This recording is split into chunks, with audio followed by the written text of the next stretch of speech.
guys, and welcome into another edition of DukesCenter. I'm Bennett Conlin, joined by Matt Weyrich. Great to have you guys here. We'll start off with volleyball. They just wrapped up their season. They made it into the NCAA tournament, but fell to Coastal Carolina in that first round. Yeah, definitely a promising season for them. First time they made the NCAA tournament since 2001 CAA title, so definitely a promising season for them. They've got a lot of young talent moving forward.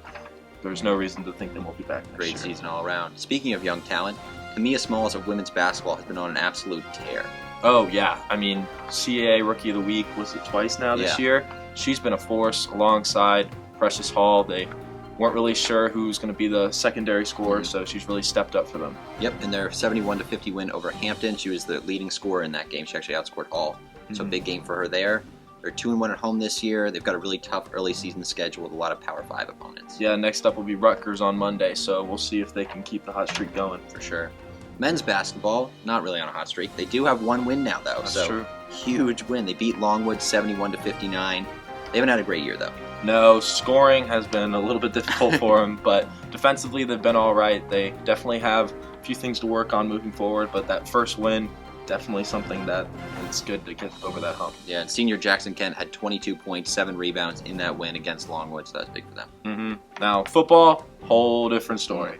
Huge win, 55-22 over New Hampshire in the rematch of CAA rivals. So, second round, they're already in the quarterfinals, face Sam Houston State. What are you looking at this weekend? Sam Houston State's a really tough team, the only undefeated team in FCS football. Their offense is unbelievable. Their starting quarterback is a little bit banged up, so we're kind of looking at that throughout the week. But he's thrown for 57 touchdowns this year, which is just insane. Yeah, both offenses, just prolific. Although Dukes definitely have the advantage on the defensive side of the ball. JMU's also had the tougher schedule this season. So while Sam Houston's offense has definitely been a little more impressive, they've scored more points per game, JMU's done it against some tougher opponents, so we'll see which one comes out on top this weekend. Yeah, the CAA is obviously a tough conference, and it should be a great quarterback battle with Shore and Briscoe. Shore, I think we were a little concerned coming off that injury, but he was great against New Hampshire. No, he looked fine. I mean, didn't seem like he was even holding back from running the ball.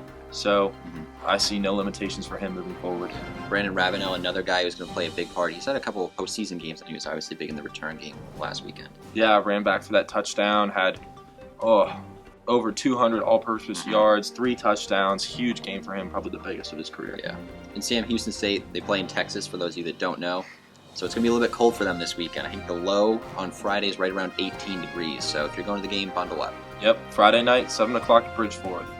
And the winner's got either number 1 North Dakota State or number 8 South Dakota State. So that's, if they do play North Dakota State, 5-time defending national champion, they got to go to Fargo. So it's going to be tough. Yeah, long road trip for them. However, if the North Dakota State does get upset, they will have another home game for the semis. So definitely pay attention to that game as well. For sure.